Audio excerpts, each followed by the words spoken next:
It's 7:45 morning, Barbados. We call that good old Bajan living, and that leads us to our next guest this morning, Michael Goodman. Good morning. Welcome. Good morning, Doug. Good morning, Katrina. Good How morning, are you doing? Michael. I'm great. You're missing somebody. You're normally here with someone. Where's Peter Boyce? Yeah, everybody asks me whenever I'm around. Everybody says, "Where's Peter Boyce?" Well, Actually, you know, this is the Russian ice ballet is at Combermere, and he's an ex-Combermerian. He had to go and start chipping ice. He's chipping ice and laying. Did he have that monkey with him as well? Yeah, The monkey was helping with the ice chipping. Attached to the shoulder. That and his BlackBerry. You know what? But of course. And that's how we roll as Bajans. This is how we live. We poke fun. We enjoy each other's company, and that's what we're here to talk about. Bajan Living is the mature program for the mature listener. We're in season 2 already. I know. When did that happen? Well, the first series started in March, and it was a great success. And I have to say, we are so thrilled and so proud because there was a recent cadre survey which said that QFM, which is the station Bajan Living is on every Monday at 1:30 till 2:30, QFM is the most listened to and the most popular CBC radio station according to the cadre's poll in the afternoon. So we are really proud to be on QFM. You know, it's the most popular, it's the most listened to in the afternoon. What more can we ask? Of course. Now, just in case, by some slim chance, there are folk who are not particularly familiar with Bajan Living, give us a little backtrack. What is it? Who is featured? When can we hear it? Why should we listen?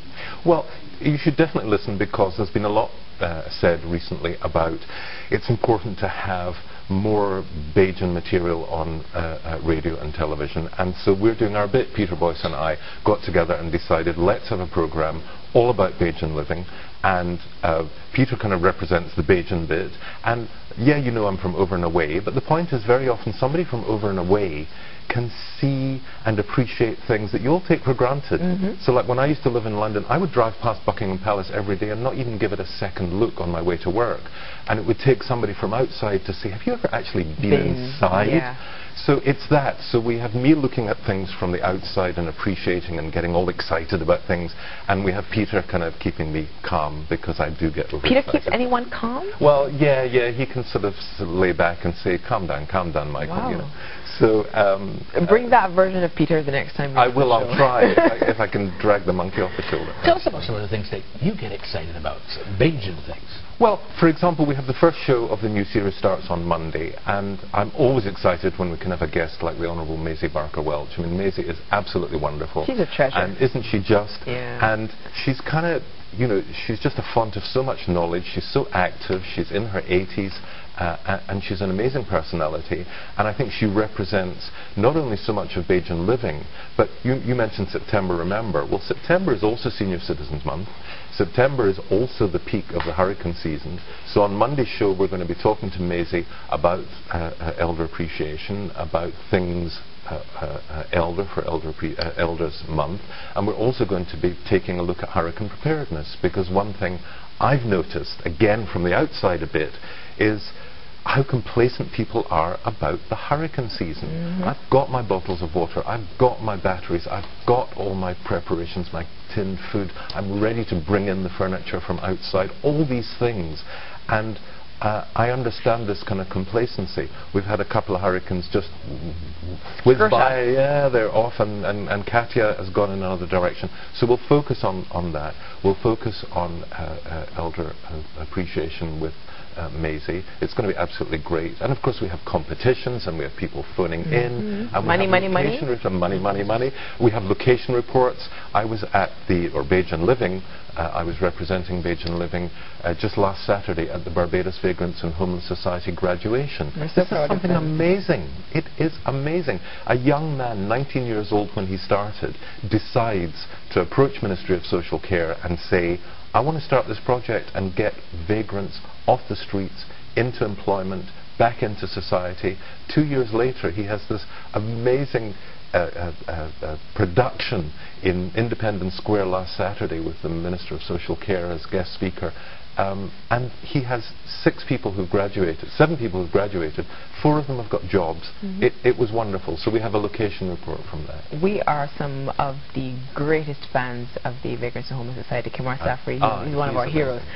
He's actually, you said heroes, we have Heroes of the Week, and of course next Monday he will be hero, or they, the Barbados Vagrants and Homeless Society, will be Heroes of the Week. Tell us about the ripples created by some of the other segments. What have really caught on to the listeners? I think one of our favourite segments is Take Good Care of Yourself, and we have these kind of musical interludes that introduce each of the segments. So we have the 3 degrees, Take Good Care of Yourself, and I can't help singing, it's really embarrassing. It's all right. I get told off for that. And we have these, and Take Good Care of Yourself, very popular. We have health tips and hints, and we try and apply it to ourselves, Peter, who's a bit of a health freak, and I, who just love cake. So we have those challenges, and we have this kind of relationship in the studio where we don't let each other off easily. No. You know what I love? My favourite segment is The Way We Were. I'm obsessed with old Barbadiana, Morris chairs and donkey carts, and stories that begin crick crack monkey bit your back. Tell me, what can we expect in The Way We Were segment coming up in this season? Well, there are so many things. It's just very often it's a case of sitting and thinking, what are we going to leave out?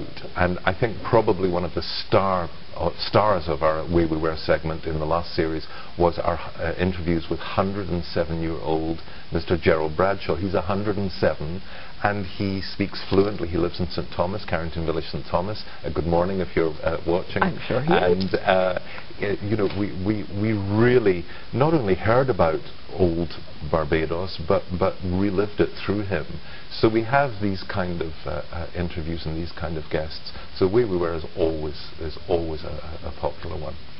Doug, you've had a chance to peruse some of the segments, and I've already said what my favourite one is. You pick one. You pick what you're going to tune in for, even though you should be listening to the whole program. Heroes of the Week.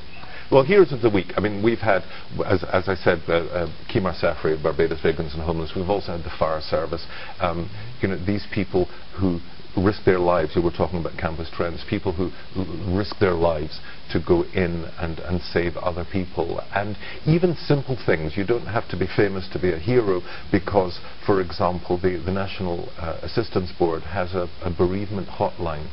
That it's not just about bereavement, but if you're troubled, you can call them, and their response is so welcoming, so warm. I actually tried it on behalf of somebody who had called into the program, and the people like that are Heroes of the Week. They're all over the place. They're all over the country. And I should also say our general heroes are our sponsors, because we wouldn't actually, we could not be exist on air without our them. sponsors. And we are thrilled that both Carib Rehab and Insurance Corporation of Barbados have come back for the 2nd series. So I think that's got to be kind of an endorsement that things are going well. So we really, really want to thank Carib Rehab and Insurance Corporation of Barbados for coming back again and supporting Bajan Living. The money segment. Yes. What's that intended to do?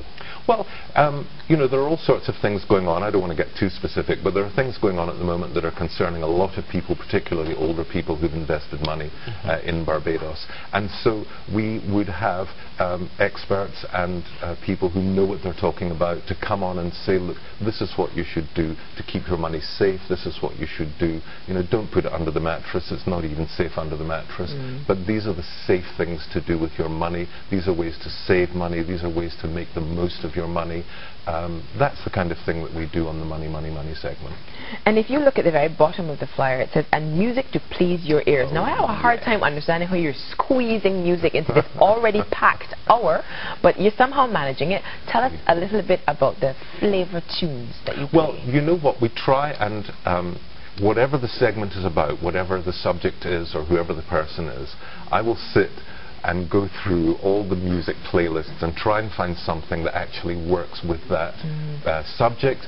When we had the Barbados Vagrants and Homeless Society, we played straight into He Ain't Heavy, He's My Brother, and the word lump in my throat, So we try and make that. When we were talking about dogs, we had a thing about, dogs are good for your health. Yes, the right kind of dog is good for the right kind of person. And I couldn't resist playing How Much Is That Dog in the Window? Great. So, we try and make things fit. We also try and do local music. When we're, this Monday, I've already chosen the Merry men will be doing Keep That Party Going when we do the Barbados Vagrants and Homeless Society piece. So always to try and make it work with the segment and make it work with the guest. I've even asked Maisie Barker-Welch, what's your favourite song? Right. And if you want to know what our favourite song is, you have to tune in on Monday, QFM, 1:30 till 2:30. I knew he was going to do that, though. A little bit of a teaser. You know, as broadcasters, we think differently and we listen and watch differently. And I'm wondering what you feel about the production going into a show like this, because sometimes the simplest sounding shows take the most production behind the scenes. This is a lot of planning and research. Yeah. You know, where does it fit in an era where you don't even actually have to physically walk with CDs or records anymore? It's click and play, everything is automated, and perhaps because I can sit on set with a Wi-Fi connection and punch up the BBC, I don't perhaps have to research as much. But just a note to our producers, I do. I really do. I really do. No, but I mean, what do you think about the production value of a show like this? I'm really glad you brought that up, Katrina, because it is really important. And one of the things I think that has made Bajan Living such a success is that we have a fairly complex production sequence. So it starts really, Tuesday is the day off. Monday the show is 1:30 till 2:30 on QFM. Tuesday's kind of a day off. Wednesday we start planning the show. What's the next one going to be? We usually have guests 2 or 3 weeks lined up in advance. Sometimes location reports, we've got to go out and do them. So they're lined up 2 or 3 weeks in advance. I could tell you what the next 2 or 3 weeks are. And then we prepare a schedule which is broken down to 30 seconds, a bit like Morning Barbados would be. Every 30 seconds is scheduled. We deliver that to CBC, to QFM on a Friday, so they know exactly what we're doing. I deliver the tracks and the location reports and the music, everything that needs to go into that, so that the team at QFM, who are great, we get tremendous support. I have to say thank you to all the people at QFM who are so supportive. We give the operators a hard time on we do too, don't worry. One quick question before we wrap up, though, Michael. How do you decide on the topics for the studio guests? It kind of just comes. So, you know, when we read the newspapers, we watch the news, we hear about really interesting people, we find that somebody's doing a special project. So a bit like you would do with Morning Barbados, you're just kind of led to these people, and you know what kind of subject that they're going to come with. And then we build the program very often around that, so that they have something other than their own subject that they can join in with. Well, you've sold me on the second season. Good. So Monday at 1:30, Q100 FM, 107.7 FM. There will be Peter Boyce available, Monkey and Ice and all. Michael, I'm excited about this series for you. I really am. We are too. And again, I just want to thank Cara Brehab and Insurance Corporation of Barbados, without whom it wouldn't happen. Well, that speaks to the quality and the strength of your brand. I'm listening out for The Way We Were, and of course the Heroes of the Week. If there's an interactive segment, please let us know so that our viewers can call in, write in, and whatever else. They absolutely can. And